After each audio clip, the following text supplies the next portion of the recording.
Welcome back to the Mountain Morning Show as part of our Be Prepared Park City segment. I'm very happy to be talking with these gentlemen, especially right now when fire season is certainly upon us. We see one of the worst fires, the worst fire in the country just south of us in Bryan Head. And that was pretty unexpected. And fires often are, almost every time. So it's so important to be talking to some guys that can make sure that we're safe here in Park City. And that's why I'm very happy to have Bryce Boyer. He's right there in the center. He is the Summit Fire Warden. Next to him on my right here is Travis Wright, Assistant Fire Warden. And then Captain Dave Marsala down there on the end. He is with the Park City Fire Department. Welcome, gentlemen. It's great to have you here. Thank you. Yeah, you know, we talk about this year after year. We bring you guys, we drag you guys in here, bring you off of a fire probably, and then we talk about how we can avoid having them, and what we can do to protect ourselves and our city and in our county.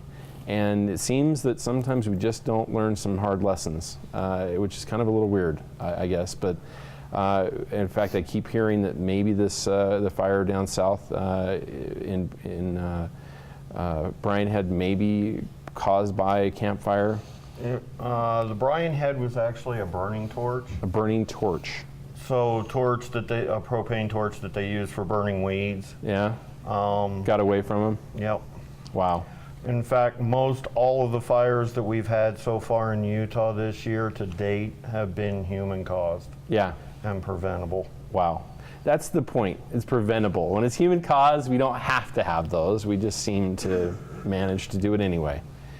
What are some of the things that we should be looking at right now when we look at ourselves in the mirror and go, okay, here's how I can make sure I'm not part of that?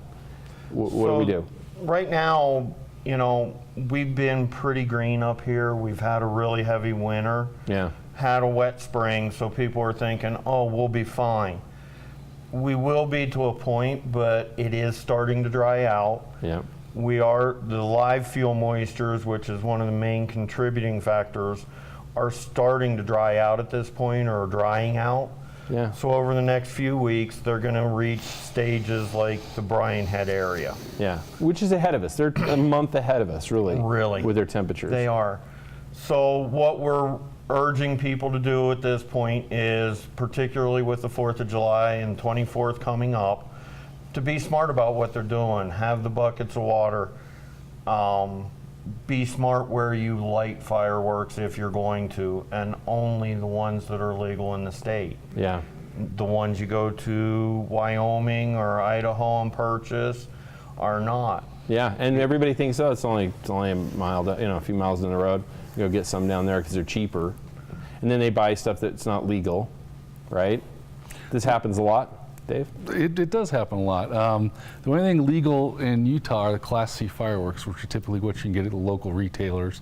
A lot of the things that you buy in Wyoming end up going up in the air and of a larger size than are legal in this state. So it's a Class B misdemeanor if you get caught with them, and if you do start a fire, you can actually be charged with the cost of that fire. Yeah, a lot of people don't realize. I mean, it's not.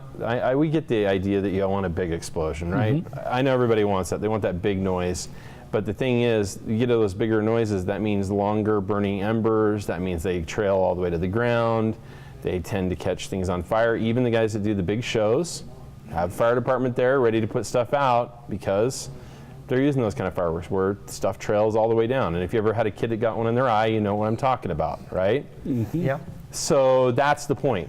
We get these smaller ones, most of the time that's dissipated in the air, we're not so concerned. But that bigger stuff, there's a high risk. It is. One of the other things, kind of moving on then, would be coming into the fire season as things are drying out.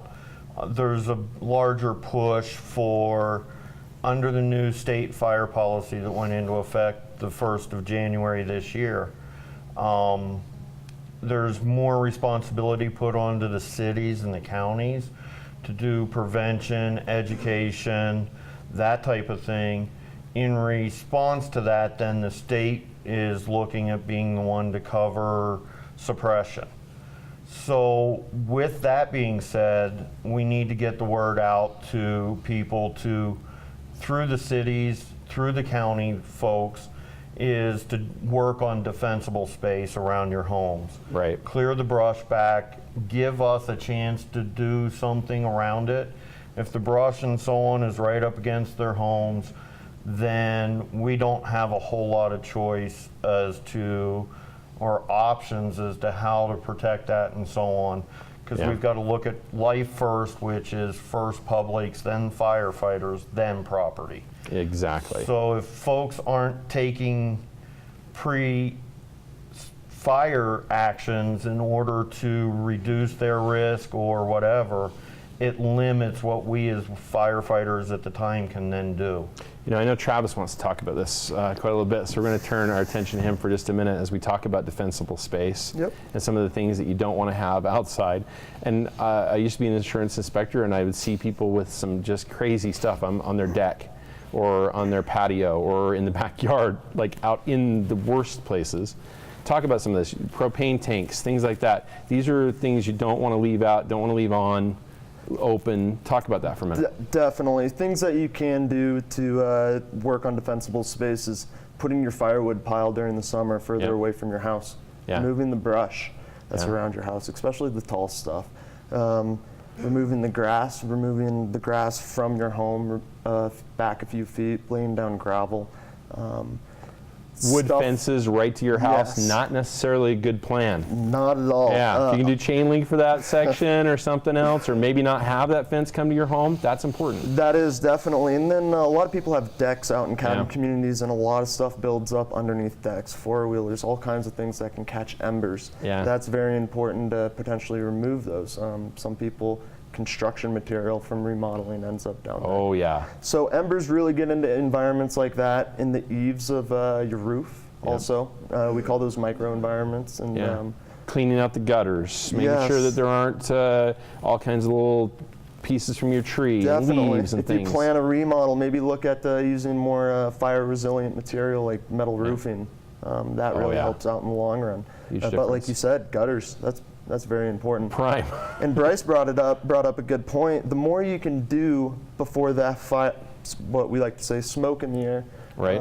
If you can get that work done prior to when we show up, there's a higher likelihood of us being able to save your home by removing that brush. If you guys can get a truck to the backyard, if you guys can get, if you know where your keys are for your car, for crying out loud. I don't know how many people do that. Make sure you got your house labeled with your house number or your lot number. That's very important for us so that we have a location. The best thing you can do with your driveway is make sure you got a turnaround or a way in and out so that we can get fire apparatus back into your home or something like that. So other things though to prepare, evacuations. Those are very important to be ready for those. Another good point is just making sure you got stuff ready to go, prescriptions. Some food, some clothes, up to 24 hours, just to be ready to maybe go into a hotel for a little bit if you do end up getting evacuated. Have some cash on hand. Yeah, definitely. There's so many things that you can do to prepare for wildfire, not just defensible space, but making sure that you're also ready to go. Here in the county, we got a couple great things that we have. Bryce can talk about them, or Dave probably a lot better than I can on this subject. Well, I was going to say too, also important to remember that these things happen fast. I don't know if people remember the fire that we had out at the Summit, at Summit Park a few years ago. I mean, you remember that one was like, we had hours to get everybody out of there.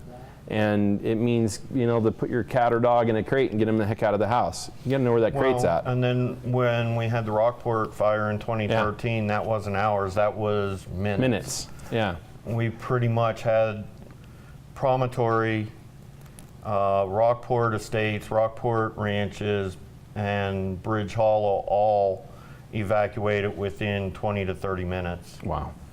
So one of the other things that you can do is if you have questions about this, there's the parkcity.org website.